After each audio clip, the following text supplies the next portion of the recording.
네. 올 여름은 좀 유난히 좀 길었던 것 같아요. 저 개인적으로는.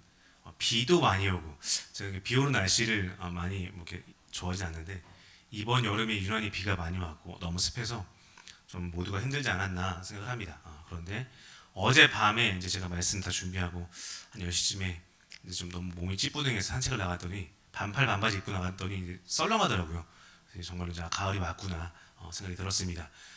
선선하고 좋은 계절 여행만 다니지 마시고 또 열심히 더 신앙생활해서 우리 영혼을 살찌우는 그런 기간 되시기를 주님의 이름으로 소원합니다. 네, 오늘 우리가 읽은 말씀 로마서 10장 10절 가지고 예수를 시인하는 삶이란 제목으로 한번 은혜를 나누고자 합니다. 지난주에 로마서 10장 9절을 가지고 우리가 구원에 대해 살펴보았습니다. 구원에 두 가지 요소가 있다라는 것을 살펴보았죠. 그래서 우리의 책임이라는 부분도 있고 하나님의 은혜라는 부분도 있다 하는 것을 살펴보았습니다. 동굴에서 살아가는 우리를 구원하셔서 진짜 세계를 경험하도록 해주는 것, 그것이 하나님의 은혜다라고 했습니다.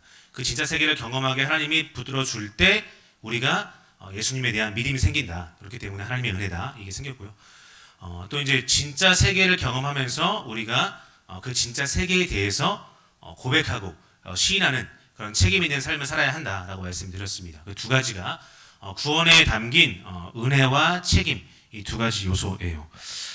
그렇게 살펴보고 나서 이제 바울의 순교 장면을 보면서 우리가 말씀을 마무리했죠. 집에 가서 또 이번 주 말씀을 준비하면서 생각이 든 생각은 좀 부담스러울 수 있겠다. 그렇죠? 우리가 책임 있는 삶을 살자고 했는데 바울의 순교 장면을 마지막으로 말씀을 마무리했으니 우리가 다 바울처럼 그럼 순교해야 하는가 하는 그런 부담감이 있는 성도님들도 분명히 계셨을 것입니다. 그래서 오늘은 그렇다면 예수님을 입으로 시인하는 삶, 그렇죠? 우리가 그래서 책임을 다하는 삶이 과연 어떤 삶일까에 대해서 한 번 더 살펴보고자 합니다. 과연 바울처럼 붙잡히고 매맞고 순교당하고 이것만이 책임 있는 삶일까? 예수님을 시인하는 삶일까? 오늘날 우리는 어떤 모습으로 예수님을 시인하는 삶을 살아야 할까? 이 부분에 대해서 우리가 한 번 더 은혜를 나누고자 합니다. 지난주 우리가 살펴본 말씀의 구조가 이랬죠. 중요한 거는 네. 마우스 커서 한 번만 네. 네. 중요한 거는 우리가 구원을 받으리라 라고 했는데 그 구원의 요소가 두 가지라고 말씀을 드렸습니다. 자, 그런데 이제 오늘 우리가 바로 뒤에 나오는 10절을 한 번 더 읽어보면 우리가 조금 헷갈릴 수가 있습니다. 9절과 약간 다른 식으로 설명하는 것 같아요. 10절을 보면 마찬가지로 구원이라는 죄송합니다. 네, 현대 문명이 좋은 것도 있지만 이렇게 작동이 안 하면 슬라이드 위에 클릭 한번 해주시겠습니까? 왜 안 되죠?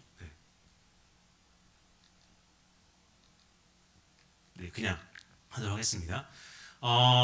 구원에 대해서 다시 한번 설명을 하는데 이 앞에 있는 구절과 조금 다르게 설명을 해요. 뭐냐면 구절에서는 구원이라는 상위 개념을 말을 합니다. 그래서 그 구원이라는 상위 개념 안에 있는 예수님을 시인하는 것, 우리 마음으로 믿는 것 두 가지를 말하고 있는데요. 10절로 넘어가자마자 예수님을 믿어서 의에 이른다. 이거 한 가지를 말하고 입으로 시인해서 구원에 이른다라고 말을 하고 있습니다. 그러니까 구원이라는 단어를 조금 다르게 설명을 하고 있는 것이죠. 상위 개념을 다시 하위 개념으로 갖고 와서 구원을 앞에 있는 믿어 의에 이르는 것과 동일한 것으로 설명을 하고 있습니다. 무슨 말이냐면 조금 더 설명을 하시고 마지막에 정리를 할 때 더 좀 분명히 이해하시리라 생각을 합니다. 사실 구원에는 성경에서 말하는 구원에는 여러 가지 단계가 있습니다. 그래서 성경은 그 단계를 구분해서 설명하지 않고 뭉뚱그려서 구원이라는 단어로 그냥 말을 해요. 그러다 보니까 우리가 성경에서 구원이라는 단어가 나올 때 다소 헷갈릴 수도 있습니다. 구원을 가장 쉽게 가장 요약해서 설명하는 것은 이 세 가지 단계로 우리가 말을 할 수 있습니다. 어떤 학자들은 8개에서 9가지 단계로까지 말을 하는데 우리가 말씀을 나눌 때는 이 세 가지 단계만 이해하더라도 충분하지 않을까 생각을 해요. 첫 번째 뭐죠? 예, 칭입니다. 칭이 이것은 전적으로 하나님의 일이에요. 하나님께서 우리의 신분을 바꿔주시는 겁니다. 그렇죠? 지난 주에 살펴봤던 것처럼 동굴에 있는 사람을 지상으로 끌어올리시는 이 과정이 칭입니다. 그렇죠? 너희는 죄인이지만 내가 의롭게 해서 내 자녀로 삼아주겠다. 이것이 칭입니다. 오늘 말씀에 비추어 생각해 보면 마음으로 믿어 어디에 이른다고요? 예, 의에 이른다. 이게 칭입니다. 그렇죠? 우리가 마음에 믿음이 생기려면 우리 혼자 믿는 게 아니라 하나님께서 동굴에서 끌어올려 주셔야 믿음이 생기는 건데 그 과정을 우리는 칭의라고 얘기를 하고 있습니다. 우리의 신분이 이제 바뀌었어요. 죄인에서 하나님의 자녀로 신분이 바뀌었습니다. 그 다음은 이제 두 번째 뭔가요? 예, 성화입니다. 성화 가운데 있는 의인처럼 살고자 연습하는 거예요. 완벽하진 않죠. 넘어지기도 하고 실패도 하고 쓰러지기도 하지만 우리의 바뀐 신분에 걸맞게 살고자 애쓰는 단계, 그것이 성화라고 합니다. 이것은 하나님과 우리 인간이 같이 이루어가는 작업입니다. 지금 우리의 삶의 여정이 성화의 단계에 있다고 보시면 될 것 같아요. 마지막 뭐죠? 이 영화입니다. 영화. 우리가 죽어서 예수님과 부활했을 때 완성되는 그 단계, 이것을 우리는 영화라고 합니다. 영화는 아직 우리가 경험하지 않았죠. 나중에 예수님 재림하실 때나 혹은 우리가 죽었다가 천국에서 경험하게 되는 그 단계입니다. 이 세 가지가 다 구원이에요. 세 가지가 다 구원인데 성경에서는 칭의, 성화, 영화 이렇게 구분하지 않습니다. 성경은 다 구원이라고 말을 합니다. 너희가 구원을 받아야 한다. 이게 칭의인지 성화인지 영화인지 그 앞에 문맥을 따져봐야 우리가 좀 알 수 있는 그런 부분이에요. 자, 이 세 가지 개념을 가지고 9절, 10절 말씀을 정리해 보면 이렇게 되는 거죠. 지난주 우리가 9절에서 살펴봤던 것처럼 내가 만일 내 입으로 예수를 주로 시인하며, 이건 성화입니다. 성화. 우리가 우리 삶 가운데서 주님을 날마다 시인하면서 고백하면서 살아야 한다. 이건 성화예요. 하나님께서 그를 죽은 자 가운데서 살리신 것을 내 마음에 믿으면 이것은 칭입니다. 칭이. 그렇죠? 우리가 스스로 믿음을 만드는 것이 아니기 때문에 이런 것을 다 칭의와 성화 다 과정을 다 합쳐서 구원을 받는다라고 얘기를 하고 있는 것이죠. 10절에서는 이것을 다시 설명하는데 사람이 마음으로 믿어 의에 이르고, 이건 칭입니다. 이건 쉽게 알겠죠. 9절과 비슷하게 설명하니까요. 그런데 두 번째 줄 입으로 시인하여 다시 구원에 이른다라고 얘기를 합니다. 여기서 이 구원이라는 단어를 좀 헷갈리게 사용하는 겁니다. 이게 구원이 아니라 성화라고 이해하면 훨씬 더 쉬운 거예요. 사람이 마음으로 믿어 칭의에 이르고, 하나님이 주시는 믿음 때문에 입으로 시인해서 성화에 이른다. 이것을 얘기하고 있는 것이죠. 그렇죠? 좀 복잡한 얘기 같지만 결국 9절과 10절에서 강조하는 것은 딱 한 가지입니다. 뭐냐면 우리 마음 가운데 믿음이 생기는 이 칭의 과정은 누가 시작한다고요? 하나님께서 주신다라는 것을 얘기하고 있는 것이고요. 그 이후에 이제 우리가 예수님을 입으로 시인하는 성화의 삶을 살아야 한다라고 말을 하고 있는 것입니다. 이것이 9절 10절에서 강조하고 있는 바예요. 자, 그렇다면 이제 이 9절 10절이 우리로 하여금 너희가 칭의 과정을 통해서 믿음이 생겼다면 그것에 걸맞게 예수님을 시인하는 삶을 살아라 라고 요청하고 있는데, 그렇다면 우리가 예수님을 입으로 시인하는 삶이 어떤 삶일까? 이 부분을 한 번 더 살펴봐야 하는 것입니다. 예수님을 입으로 시인하는 삶이 곧 성화의 삶이고 사도 바울을 담는 삶인데, 그다음 오늘날 우리는 어떻게 해서 예수님을 시인하는 삶을 살 수 있을까? 이 부분을 우리가 살펴봐야 하겠죠. 이를 위해서 그렇다면 바울이 물론 순교를 당했지만 바울이 어떻게 예수님을 시인하는 삶을 살았을까? 바울의 또 다른 면을 한번 살펴보고자 합니다. 자, 이 그림이 잘 보이시나요? 바울의 전도 여행을 이 지도에 기록한 것입니다. 이게 지금 확대가 안 되네요. 네. 지중해 지역, 그러니까 지금의 이탈리아, 그리스, 터키, 요쪽을 지중해 지역이라고 하는데요. 바울이 이 지중해 연안을 다니면서 열심히 전도 여행을 했습니다. 그래서 1차, 2차, 3차에 걸쳐 전도 여행을 했고, 그리고 마지막에 이제 로마로, 맨 왼쪽에 있는 로마로 끌려 올라갔습니다. 잡혀가지고 감옥에 있다가 이제 서신서들을 쓰고 순교를 당했죠. 우리가 이 바울의 전도 여행이라는 이 단어 때문에 우리 마음 가운데 드는 생각은 뭐냐면, 바울이 저 지역을 걸어다니면서 길거리 전도를 했구나, 도방 전도를 했구나, 이런 생각을 흔히들 하게 됩니다. 그럼 바울이 과연 정말로 이런 모습으로 전도를 했을까요? 그렇죠? 지하철에서 아무도 듣지 않는데 복음을 전파하는 어떤 한 분의 모습입니다. 저는 사실 저런 분들의 열정과 뜨거움, 이거를 저희가 어떻게 평가하거나 폄하할 수 없다고 생각을 해요. 그런데 중요한 것은 뭐냐면 과연 저러한 전도 방법이 바울의 전도 방법이었을까? 이건 우리가 좀 더 짚고 넘어가야 합니다. 특히 열심히 노방 전도하고 길거리 전도하고 이런 것들 다 우리가 허용할 수 있겠죠. 그런데 과연 저런 것을 바울의 전도 방법이라고 해서 따라한다면 그것은 우리가 좀 더 좀 성경에 비추어서 과연 정말일까 짚어봐야 할 문제라고 생각을 합니다. 저희 예비군 복장도 입고 있는데요. 열심히 전도하는데 총이 왜 필요한지는 모르겠습니다. 예수님 안 믿으면 총으로 쏠 것도 아닌데 예수 천국 불신지옥을 팻말을 들고 예비군 복장을 입고 총을 들고 있다. 좀 이렇게 무슨 의미인지 모르겠지만 근데 이런 식의 전도 형태가 과연 바울이 했던 전도일까? 저런 분들 하시라고 놔두면 돼요. 하시면 놔두면 되고 그런데 우리가 과연 바울의 전도를 따라할 때 과연 어떤 모습을 우리가 행해야 할까? 이 부분은 우리가 좀 말씀에 비추어서 생각을 하면 좋을 것 같습니다. 바울의 전도 여행은 이러한 것과는 굉장히 다른 그런 모습이었습니다. 우리가 사도행전 17장을 한번 가보겠습니다. 네, 오늘 성경을 좀 같이 찾아보겠습니다. 사도행전 17장 신약성경 218페이지예요. 17장 16절에서 18절입니다.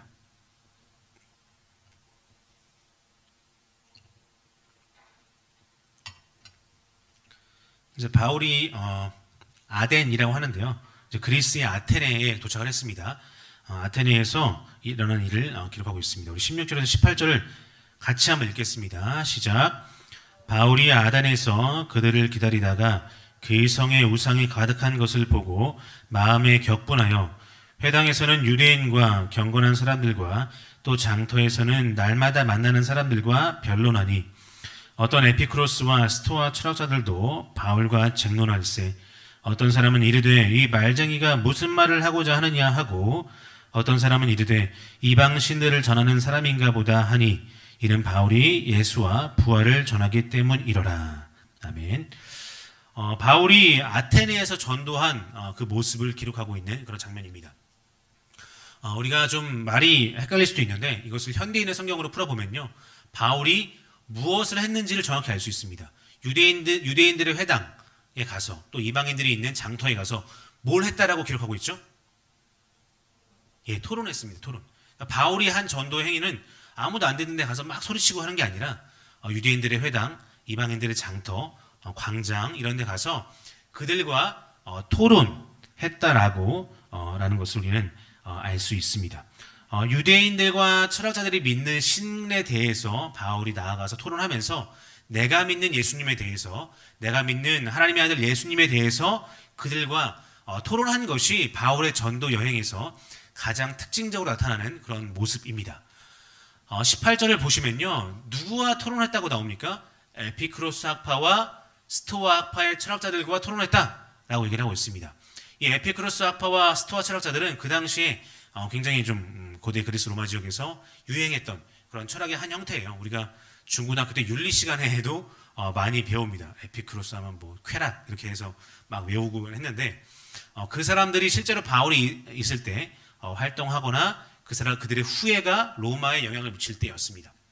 그들과 논쟁을 한 거예요. 그렇죠? 논쟁을 한 겁니다. 어떤 것을 논쟁했을까요? 스토아 학파의 로고스 개념에 대해서 논쟁을 했습니다. 여러분, 로고스 신약 성경 어디에서 많이 등장을 하는 단어일까요? 예, 요한복음입니다. 요한복음. 우리 요한복음 1장 1절도 한번 가보실게요. 요한복음 1장 1절 신약 성경 142페이지 요한복음 1장 1절 다 외우고 계시는 분들도 분명히 있으리라 생각을 합니다. 1장 1절 우리 한 목소리로 읽겠습니다. 시작. 태초에 말씀이 계시니라.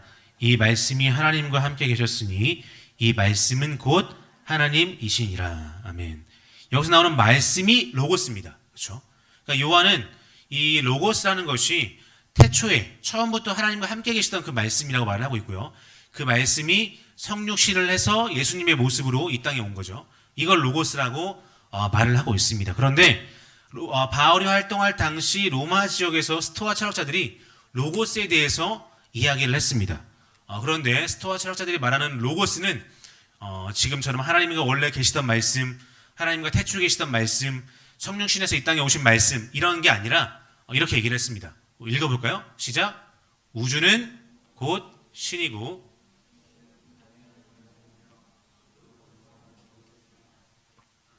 무슨 말씀인지 이해가 되시나요?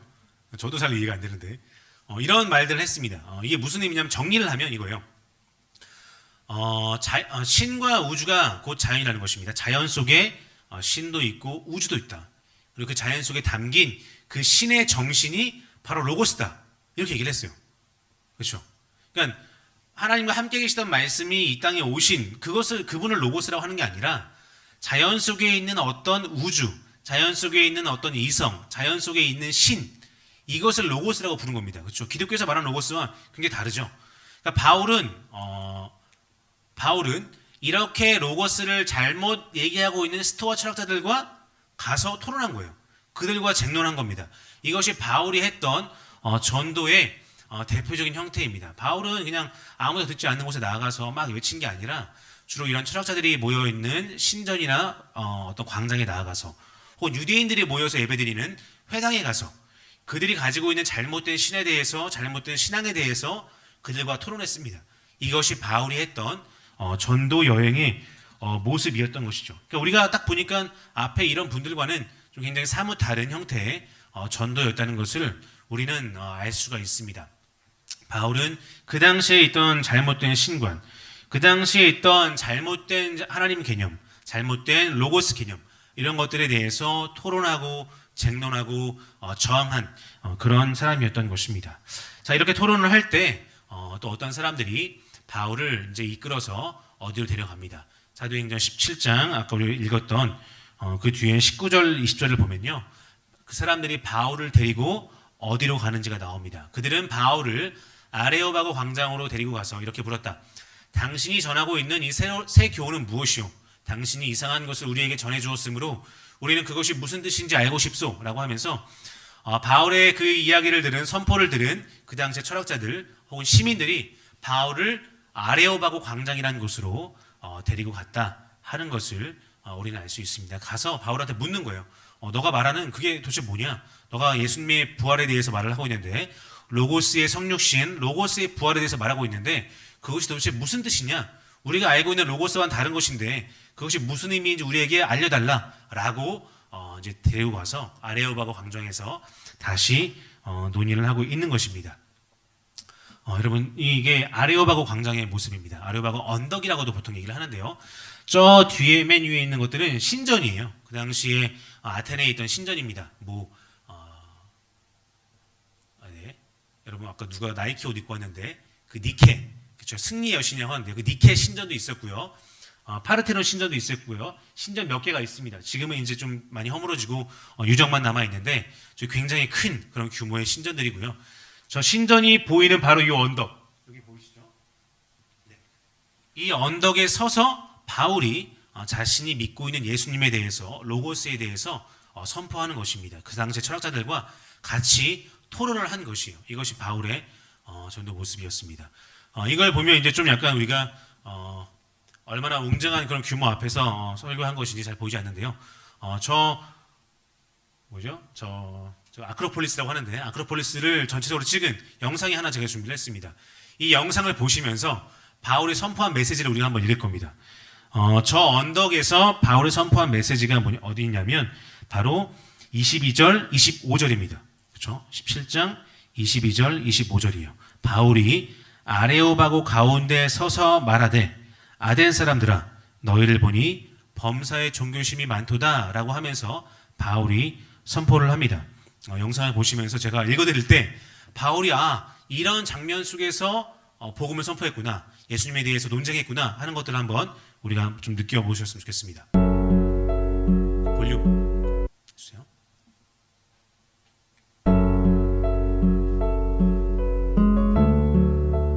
멀리서 점점 이제 보이는 거죠. 바울이 저 밑에 있는 언덕에서 저 높이 있는 신전을 보면서 예수님에 대해서 설명하는 것입니다. 제가 한번 읽어드릴게요. 바울이 어떤 메시지를 전파했는지. 바울이 아레오바고 가운데 서서 말하되 아단 사람들아 너희를 보니 범사에 종교심이 많도다. 내가 돌아다니며 너희가 위하는 것들을 보다가 알지 못하는 신에게라고 새긴 단도 보았으니 그런즉 너희가 알지 못하고 위하는 그것을 내가 너희에게 알게 하리라. 우주와 그 가운데 있는 만물을 지으신 하나님께서는 천지의 주제시니 손으로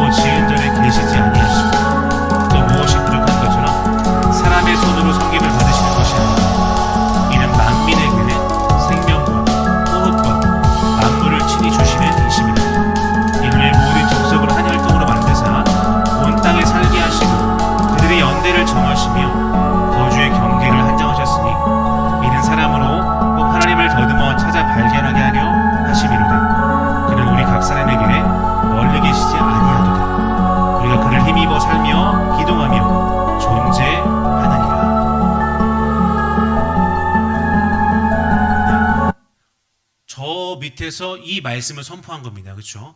로고스가 자연 속에 있는 게 아니라 우리를 지으시고 이 만물을 지으셨다라고 말하고 있는 것이죠. 그 당시 그 사람들이 가지고 있던 신 개념을 우리는 범신론이라고 합니다. 자연이 곧 신이다라고 얘기를 하는 거예요. 자연에 있는 나무도 신이고 강아지도 신이고 믿음이 사랑이도 신이고, 예. 그 당시 사람들은 그렇게 생각을 했습니다. 풀도 신이고, 이것을 우리는 범신론이라고 해요. 그런데 바울은 그것이 아니다. 그 풀이 신이 아니고 나무가 신이 아니고 그런 어떤 자연이 신이 아니라 그 자연을 지으신 분이 있다. 그것을 창조하신 분이 있다라고 하는 것을 저 아레오바고 언덕에서 철학자들을 향해서, 저 신전에서 제사 드리는 그 로마 시민들을 향해서, 그리스 시민들을 향해서 선포했던 것입니다. 그러니까 바울의 전도라는 것은요, 그 아테네 지역의 철학적인 사상을 잘 간파하고 그들과 토론하며 논쟁했던 그런 형태의 전도였음을 우리는 알 수 있습니다.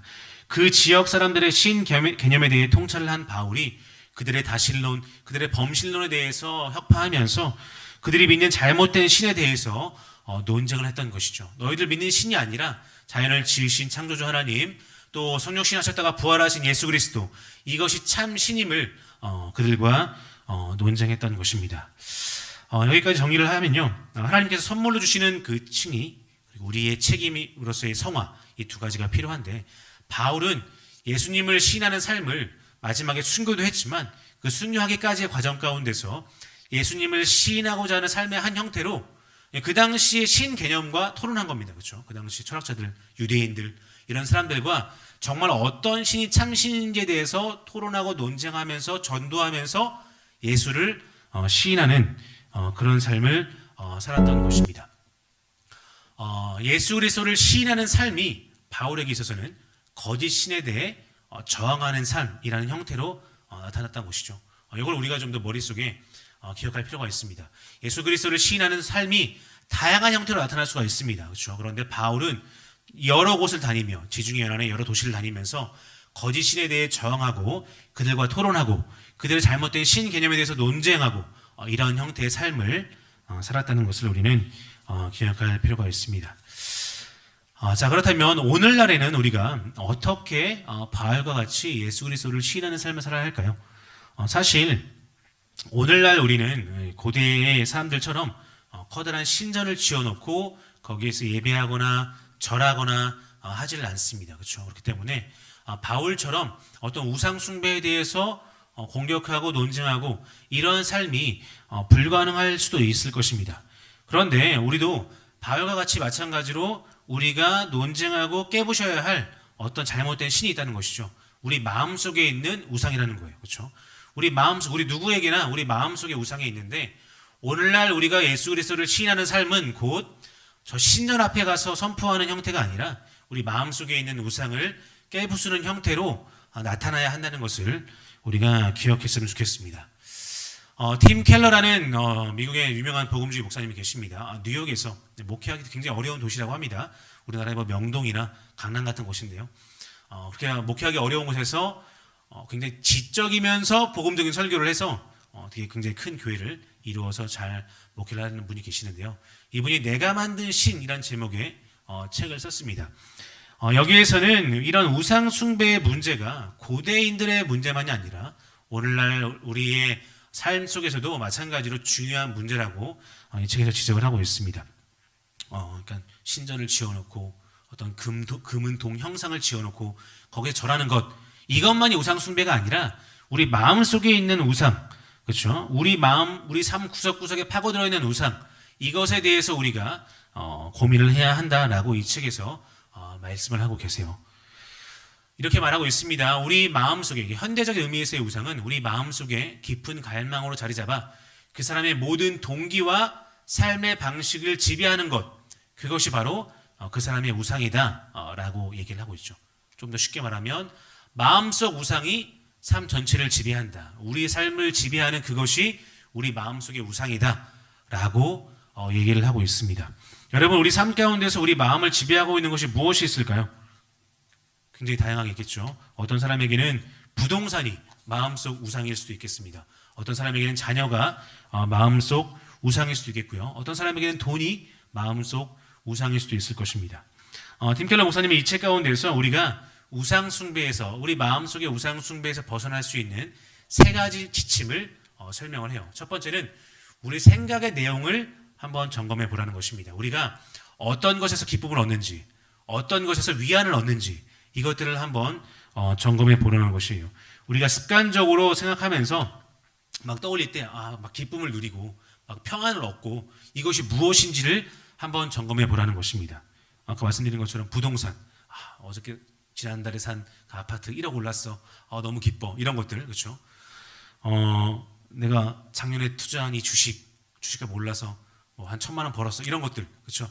우리가 생각할 때 예수님보다 더 기쁨을 주는, 예수님보다 더 안식을 주는, 더 위안을 주는 그 어떤 것이 있다면 그것이 바로 우리 안에 마음속 우상이 된다는 것을 지적하고 있습니다. 또 두 번째는 돈을 어떻게 사용하는지 점검하라는 것이죠. 우리가 마음을 두고 있는 곳에 돈을 쓰기 마련이기 때문에 그 돈의 사용처를 점검해 보면 우리의 우상을 파악할 수 있다라고 얘기를 하고 있습니다.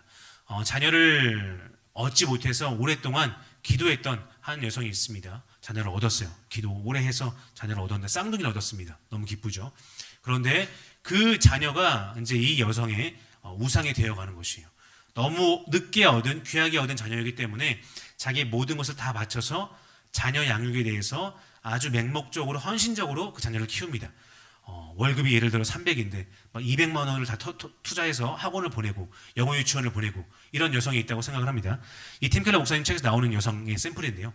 정말로 그렇게 될 때 너무 어렵게 기도로 얻은 그 자녀가 우리의 우상이 될 수도 있다는 것입니다. 우리의 돈을 어떻게 사용하는지, 그렇죠? 우리의 돈을 자녀에게 몽땅 다 쓰면 그 자녀가 우리의 우상이 되는 것이고요. 우리의 돈을 자동차에 다 쓰면 그 자동차가 우리의 우상이 되는 것이고요. 우리의 돈을 먹는 거에 다 쓰면 그 음식이 우리의 우상이 된다라고 하는 것을 팀켈러 목사님은 말하고 있습니다. 세 번째 마지막이에요. 무엇을 위해 살아가는지 확인하라는 것입니다. 우리가 겉모습은 매주 나와서 예배를 드리는 신실한 신사이지만 정말로 실상의 삶 가운데서 우리가 무엇을 위해 살고 있는지, 무엇을 위해 애쓰고 있는지 이 부분을 확인함으로써 또 우리 마음 가운데 있는 우상을 우리가 확인할 수 있다라고 얘기를 하고 있습니다.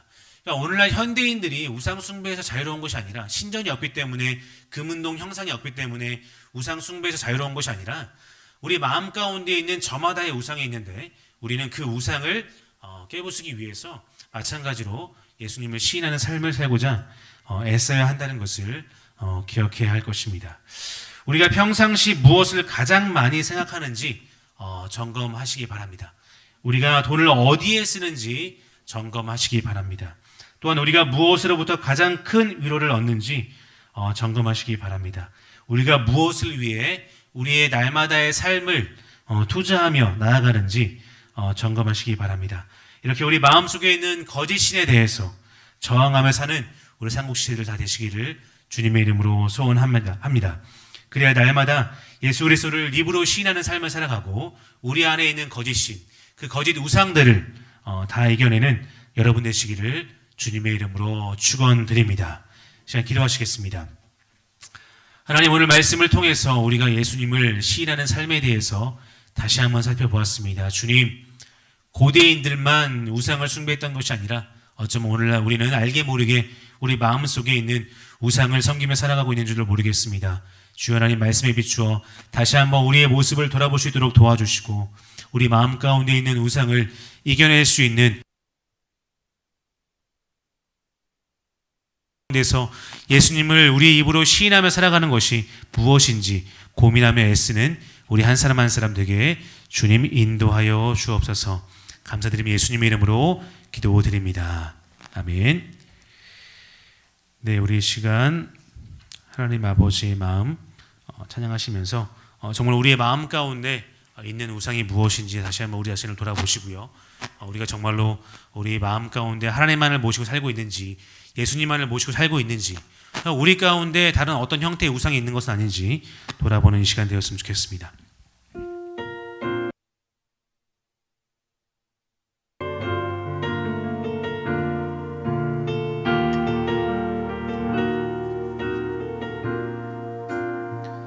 아버지, 당신의 마음이 있는 나의 마음이 있기를 원해요. 아버지 당신의 눈 위고인 곳에 나의 눈물이 고이길 원해요. 아버지 당신이 바라보는 영혼에게 나의 두 눈이 향하길 원해요. 아버지 당신이 울 있는 어두운 땅에 나의 두 발이 향하길 원해요. 나의 마음 아버지의 마음 알아.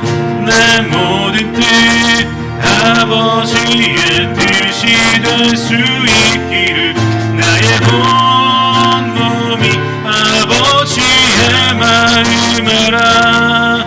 내 모든 삶 당신의 삶 되기를. 우리 한 번 더 고백하시겠습니다. 아버지 당신의 마음이 있는 곳에 나의 마음이 있기를 원해요. 아버지 당신의 눈물 위고인 곳에 나의 눈물이 고이길 원해요. 아버지 당신이 바라보는 영혼에게 나의 두 눈이 향하길 원해요. 아버지 당신이 울 있는 어두운 땅에 나의 두 발이 향하길 원해요. 나의 마음이 아버지의 마음 알아. 내 모든 뜻 아버지의 뜻이 될 수 있기를 나의 온 몸이 아버지의 마음 알아. 내 모든 삶 한번 고백하시겠습니다. 나의 마음이 아버지 마음 알아. 나의 마음이 아버지의 마음 알아. 내 모든 뜻 아버지의 뜻이 될 수 있기를 나의 온 몸이 아버지의 마음 알아. 내 모든 삶 당신의 삶 되기를. 이제 함께 기도하시겠습니다. 주님, 기뻐하고 즐거워하고 맹목적으로 쫓아가는 그 우상을 제하여 주시고 우리 마음이 주님의 마음을 담게 하여 주옵소서. 하나님 마음을 담게 하여 주옵소서. 우리가 하나님 마음을 닮아가는 그 모습을 통해서 예수님을 우리의 주인으로 시인하는 그러한 삶을 살게 하옵소서. 우리가 통성으로 같이 기도하며 나아가시겠습니다. 기도하겠습니다. 주여 아버지 하나님 우리의 삶 가운데 하나님 우리 마음 가운데 있는 우상이 무엇인지 하나님 점검하는 우리가 되게 하여 주옵소서. 아버지 하나님 우리의 주택과 우리 하나님 부동산과 우리의 재물과 우리의 자녀와 이러한 우리의 모든 소유가 하나님 우리의 우상이 되지 않았는지 다시 한번 돌아보는 이 시간 되게 하여 주옵소서. 아버지 우리 마음 가운데 있는 그런 모든 우상의 요소들이 하나님 제하여 주고 우리가 정말로 주님만 바라보며 하나님 마음을 닮아가는 그런 믿음의 사람 다 되게 하여 주옵소서. 아버지 하나님 정말 우리의 마음이 우리의 시선이 우리의 발걸음이 아버지 하나님 주님 마음이 있는 곳을 주님 마음이 향한 곳을 향하기를 소원합니다. 주여 연약하고 부족하지만 주께서 우리 한 사람 한 사람 붙들어주시고 인도하실 때 정말 우리의 삶 가운데 아버지 하나님 주님 마음을 닮아가는 하나님 마음을 닮아가는 아버지 하나님 그러한 삶이 있게 될 줄로 믿습니다. 주여 하나님 우리를 붙들어 주옵소서. 주님 우리를 붙들어 주옵소서. 아버지 주님 그렇게 우리가 하나님 마음을 닮아가기를 소원합니다. 아버지 하나님의 마음과 아버지 하나님의 시선과 아버지 하나님의 발걸음이 향하는 그곳으로 우리를 인도하여 주시고 우리가 그곳에서 우리 마음 가운데 있는 모든 우상들을 제하고 주님을 정말로 시인하며 고백하며 선포하며 살아가는 우리 모두가 되게 하여 주옵소서. 감사드리며 예수 그리스도 이름으로 기도드립니다. 아멘.